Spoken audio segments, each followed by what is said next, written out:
Welcome, everybody, once again to On This Day.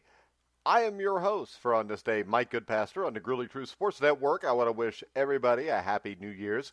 And today we're going to talk about New Year's Day, 1976, January the 1st. Now, there was little indication on the early part, January the 1st, 1976 Rose Bowl, that Oklahoma would have even a remote shot at the national championship. By halftime, Ohio State was ranked number 1, Oklahoma was number 2, and they were playing in the Orange Bowl later that night against Michigan. Led UCLA only 3-0, but it could have been 50-0. The Buckeyes, led by two-time Heisman Trophy winner Archie Griffith and Football Writers Coach of the Year Woody Hayes, were favored by 2 touchdowns or more and were undefeated and ranked number 1 in both polls. In the first half, they controlled almost 21 of the 30 minutes and were ahead in first downs 11-2, rushing yards 155-9, and they had romped over UCLA earlier in the season 41-20, and now it appeared in the second half the outworked Bruins defense was probably going to finally give in and get blown out. Now, during preparations for the game, Hayes had indicated privately that this might be the best team in his 25 years at Ohio State, and that's saying a lot. You had the 1954 team to start Hopalong Cassidy, the 68, 69, and 70 teams led by Rex Kern, and the soon-to-be, after that, Oakland Raider Jack Tatum. And he said, it's a closer team than last year's team, and our seniors have played and acted like sophomores. They've been inspirational. But the Buckeyes, 30 minutes from a national championship, never got there. All of a sudden, UCLA quarterback John Shira, who wasn't supposed to be able to pass even the butter with much accuracy, was connecting on passes left, right, long, and short. And it was kind of as if he had underwent an arm transplant. Because all of a sudden, UCLA's running attack, which had gained 61 yards fewer than Archie Griffith had in the first half, was rolling like Patton's Army.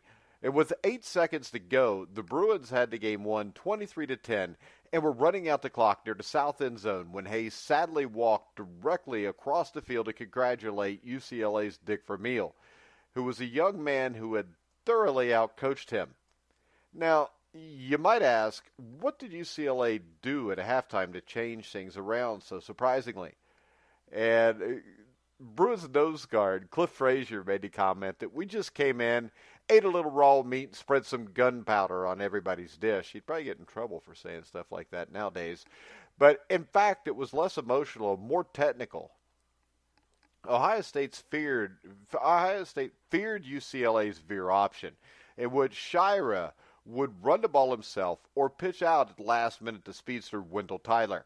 Wendell Tyler was a great running back, would go on to have a great career in the NFL with the Rams and the San Francisco 49ers, was a part of the 49ers Super Bowl winning team in 1984.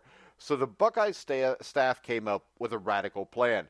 Ray Griffin, Archie's younger brother, played much closer to the line of scrimmage than is usual for a safety, and because of his own speed was assigned to nail Taylor should he get a pitch out, either going left or right. There were other nuts and bolts defensive changes from the previous game against UCLA, including the use of man-to-man pass coverage rather than the zone that they used in the first contest. And Dick Walker, who was the secondary coach for Ohio State, later said, I was really worried with what we were trying to do on defense, but we had 16 practices to test the new ideas against good competition, live ammunition, and it worked. It certainly worked in the first half. The Bruins, who were confident they could move the ball against even the Pittsburgh Steelers, seemed to be butting their heads against the San Gabriel Mountains, visible over the Bowl's north rim on a beautiful, crisp January day.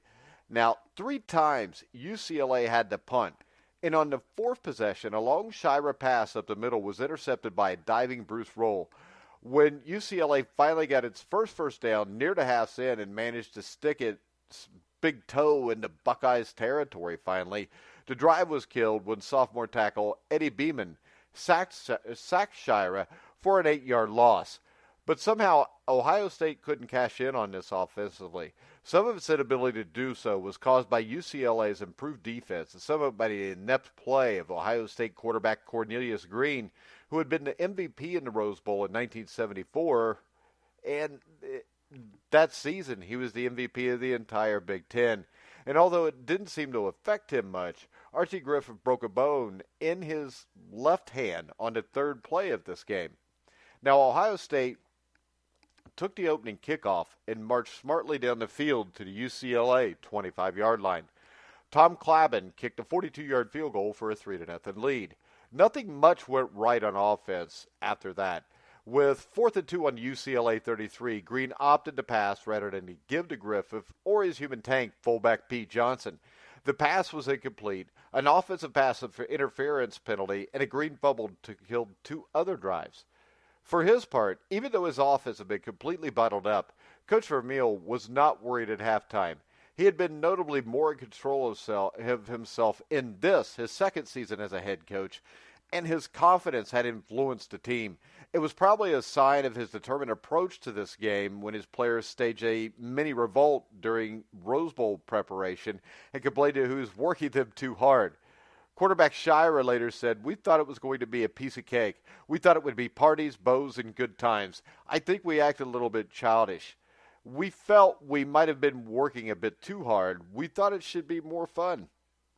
Now, Vermeil later said, "Very few people like to work. The first 6 days on the practice field, we worked their butts off. I just felt we had to make each player a better player, and to do that, we had to stay and outwork the competition." Vermeil made it very clear he was the boss and was going to run things his way. There was no more trouble, and now in the second half, he figured his conditioning was going to pay off, and he made a simple but major adjustment. He told Shira to take advantage of the man coverage and Ray Griffith's extra duties on the line of scrimmage and to start passing more, which is exactly what Shira did. He ended the day completing 13 of 19 passes for 2 touchdowns. "There's no way they'll drive on this," a Buckeye assistant had been overheard to say at halftime.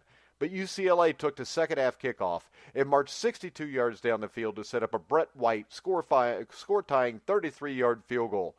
On the Bruins' second possession, they moved 61 yards to a go-ahead touchdown on a 16-yard pass from Shira to flanker Wally Henry. A few minutes later, Shira connected again with the flamboyant Henry on a 67-yard pass, and the Ohio State Buckeyes were reeling, trailing 16-3. Now, reeling but not out. The Buckeyes opened the fourth quarter by marching 65 yards to a touchdown. Pete Johnson bowled his way the last 3 yards. Claiborne's kick was good. The Buckeyes only trailed 16-10. A few minutes later, Ohio State took over the driver's seat again.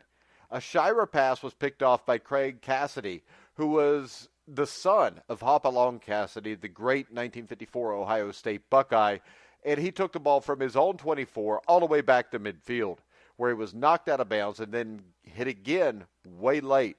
He ended up with shoulder separation, was out for the game, but UCLA was penalized for a personal foul, and Ohio State had the ball on the Bruin 35-yard line. What would it be? A pitch out to Archie? Johnson bulldozing up the middle? Woody Hayes' flying wedge? I mean, let's face it, Ohio State was known for 3 yards and a cloud of dust, and this was the situation for it. But for some reason, Corny Green went back to pass, which in view of Ohio State's success on the ground during the preceding touchdown drive may have been one of the least intelligent calls in football history, definitely in Rose Bowl history. It was not only a bad call, it was a terrible pass, which was intercepted by UCLA's Bernie Person, and Ohio State never had such an opportunity again. Later, Green, under a strong rush, was intercepted once more, after which Hayes could be seen on the sideline in the video stomping on his hat. And UCLA came up with yet one more big play, a 51 dive by Wendell Tyler that turned into a 54-yard touchdown, whereupon Tyler announced himself as an All-American and a Heisman Trophy candidate for the next season. Cornelius Green, on the other hand, was not so exuberant. After the game, he said, "I just threw the ball awful." UCLA's victory came 10 years after its last appearance in the Rose Bowl. That was over Michigan State, which had also beaten them in the season opening game. And that time, the Bruins had sweet revenge by the score of 14-12. UCLA athletic director J.D. Morgan told the press after the game, "We don't do the Rose Bowl very often, but when we do it right." The interesting thing about the 76 Buckeyes, you had Archie Griffin and Ray Griffin, who both went on to play in the NFL with the Cincinnati Bengals, and they were joined there by Pete Johnson. So all three of these guys ended up being Cincinnati Bengals, and all three of them were a part of the Bengals' first Super Bowl team in 1981. And the surprising thing, if you'd have told anybody in 1976, Pete Johnson would have been the all-pro running back, and Archie Griffin would have just been kind of a number 3 back, people would have said you were crazy. But Pete Johnson far surpassed Archie Griffin in his professional career and was a big part of 1981 where the Bengals won the AFC Championship, and he also became a Pro Bowl running back. The other interesting story on the UCLA side is the fact that this game impressed Leonard Toews, the owner of the Philadelphia Eagles, enough that Leonard Toews interviewed Dick Vermeil for the head coaching job, eventually gave him the job, and Vermeil would take a horrible Philadelphia Eagles team in 1977, and by the time you get to 1978, he's got them in the playoffs. So he takes them over for the 76 season. They have a bad year, but they get better towards the end of the season. 77, they get near 500. 1978, they make the playoffs. And in 78, they lost on a last-second field goal. Mick Luckhurst kicks a field goal. The Falcons beat the Eagles in the playoffs. Then in 1979, the Eagles make the playoffs yet again. They beat the Tampa Bay Buccaneers Tampa Bay Buccaneers beat them in the divisional round 24-17. And each year, they got one step closer until you get to 1980.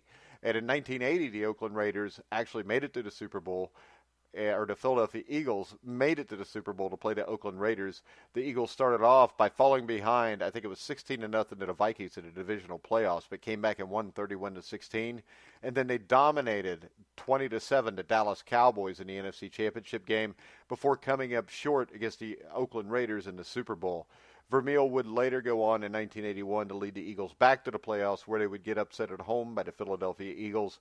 He would retire, become a broadcaster, return to the Rams, who were a terrible team in 1995-96. And a few years later, he gets them to the Super Bowl, and he wins the Super Bowl. He's known for being an emotional coach.